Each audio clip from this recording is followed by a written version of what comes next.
کسی کی راہ میں ناحق مشکلات پیدا کرنے سے پہلے سوچ لیں کہ آپ اس کی تو صرف دنیا خراب کر رہے ہیں لیکن اپنی آخرت تباہ کر رہے ہیں۔ وہ دیکھ رہا ہے تمہارا حوصلہ اور تمہاری ہمت جو تم ان مشکل حالات میں کر رہے ہو۔ زندگی کو بالکل سادہ اور مختصر گزارو تاکہ قیامت کے دن حساب دینے میں پریشانی نہ ہو۔ دعا وہ واحد تحفہ ہے جس میں دوسروں کو دینے کے بعد بھی آپ کا حصہ ہوتا ہے۔ کفر کے بعد سب سے بڑا گناہ دل آزاری ہے، چاہے وہ مومن کی ہو یا کافر کی۔ خدا کے بندے کی تعریف یہ ہے کہ وہ بندوں کا خدا نہیں بنتا۔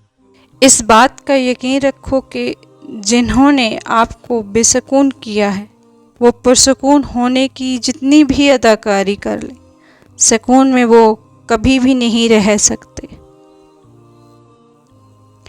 جب ہمت ہارنے لگو تو بس دل کو اتنا سمجھانا کہ جو ہو رہا ہے اس میں اللہ کی رضا ہے اور جو ہوگا اس میں بھی اللہ کی رضا ہوگی۔ پتہ ہے ہم بے سکون کب ہوتے ہیں؟ جب ہم اللہ پہ اس طرح سے یقین نہیں رکھتے جیسے رکھنا چاہیے۔ بڑھاپے میں آپ کو روٹی آپ کی اولاد نہیں، آپ کی دی گئی تربیت کھلائے گی۔ زندگی تب خوبصورت لگتی ہے جب کسی کے چہرے پر مسکراہٹ ہو اور وجہ آپ ہوں۔ بزرگوں سے سنا ہے کہ اگر سنو کہ پہاڑ اپنی جگہ سے ہل گیا تو یقین کر لینا، مگر کسی کی فطرت بدل گئی ہے اس کا یقین کبھی مت کرنا۔ عادات بدل سکتی ہیں، فطرت نہیں۔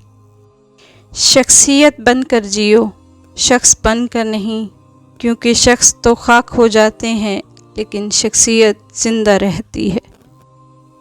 بولنا سب کو آتا ہے پر کسی کی زبان بولتی ہے، کسی کا دماغ بولتا ہے اور کسی کی تربیت۔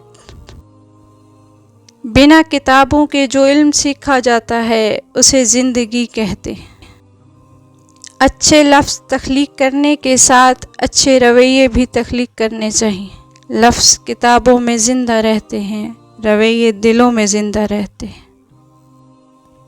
جو مزہ بخش دینے میں ہے وہ بدلہ لینے میں نہیں۔ دو طرح سے چیزیں دیکھنے میں چھوٹی نظر آتی ہیں، ایک دور سے، دوسرا غرور سے۔